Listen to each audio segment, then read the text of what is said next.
Maemo a kgutsitse fela tsitsipane khempaseng ya Unibesithi ya Free State e Qwaqwa. Sepolesa se bile teng ka bongata mona.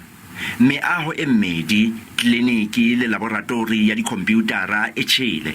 Baithuti ba re ha ho mo ba amehang teng. I just went to the clinic and the clinic was also bent down.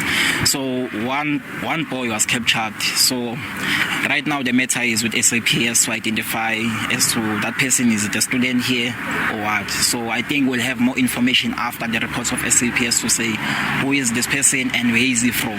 Baithuti ba Qwaqwa ba dulang ka ntle ho khempase ha ba kgotsofala. Ba re ha o tekatekano ka bonya ditjhelete pakeng tsa baithuti ba khempase tsa Bloemfontein le ya Qwaqwa. We are not aware of any banning of any kind.